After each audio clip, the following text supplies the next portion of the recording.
ikalimang pulong. Sitio, giuhaw ako. Ang pagbasa sa Santos nga Ebanghelyo sumala ni San Juan.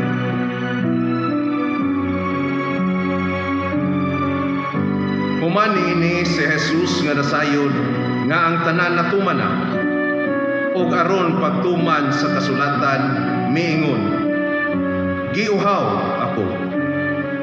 Dito may usa ka panaksan nga puno sa suka ug nagtunlob sila ispungha sa suka ug gibutang sa usa ka sanga sa esopo ug giisa nila kini ngadto sa iyang baba. Ang Ebanghelyo sa Ginoo. Dayon ikaw. Pamalan ko. Giuhaw ako. Yahat igsuong Kristiyanos ug tutuki ang atong manunubos nga nagantos diha sa balabag sa krus. Nito ay naluya, naligo sa singot ug dugo, nagantos sa tumang kahapdos, nagpingit sa hilabihang kasakit, sa ilaw niya nang naglagiting nga kainit sa adlaw. Tanawa ug panumbalinga, ang daw naughan niyang kalamhan, sudunga, kay daw nahutdan na siya sa iyang gininhawa. Pamatia, igsuong Kristiyanos, ang tuaw sa atong manunubos dito sa krus. Sitio, giuhaw ako. Nadungog mo ba ang iyang tuaw sa pakitabang? Nabati mo ba ang hangyo sa iyang nagkurog ug nag-ugah nga mga ngabil? Sitio, giuhaw. Dili di ay kiniyanong yaw-yaw sa pag-antos. Dili di ay usab kiniyanong hagaw-haw sa iyang naghingutas nga gininhawa. Mga mahinungdanong pulong di ay kini nga gibungat sa tong himatyong manunubos samtang nagbitay ug nagantos dito sa krus.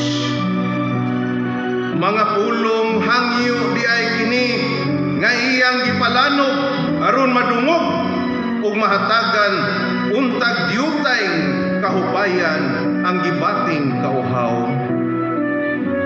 Apan unsa ang atong gihatag? Tubig ba nga makahupay sa hilabihan niyang kauhaw? O ispungha nga tinuslob sa suka nga mipasamok hinuon sa iyang hilabihan nga pag-antos?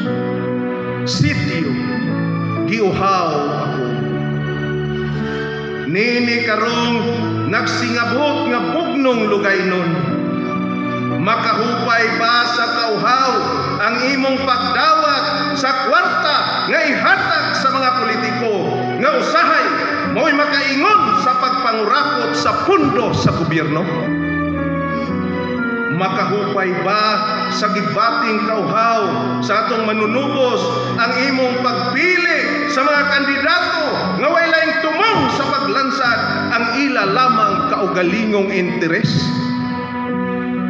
Makahupay ba sa gibating kauhaw sa atong manunubos ang imong pagpili sa mga kandidato nga tampok sa mga pasalig apan niwang sa mga pagtuman sa ilang saan? Mga kandidato nga kunuhay kalambuan ang gilantaw apan way laing nakita ang katawhan. Mga tao nga mopanday o mga balaodnon nga supa sa kabubuton sa Dios. Mga balaodnon nga immoral nga makadaot sa pagtuo sa mga Kristiyanos. Sitio, giuhaw ako. Pagkalabas pa di ay sa mga pulong nga gibungat ni Jesus dito sa krus. sa atong panahon karon. Sitio, giuhaw ako. Nining dakong kasaulugan sa tuig sa Bubiliyos sa paglaom, si Jesus mituaw pag-usab, sitio, giuhaw ako.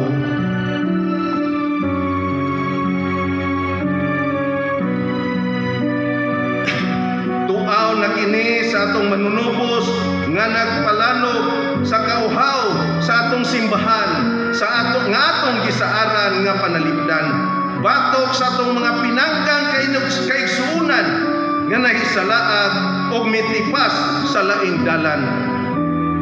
Isip tig panalipod sa atong simbahan, ato untang ikapakita sa atong mga kaigsuunan ang gugma ug atong pakadak-an ang synodality nga damgo sa atong simbahan.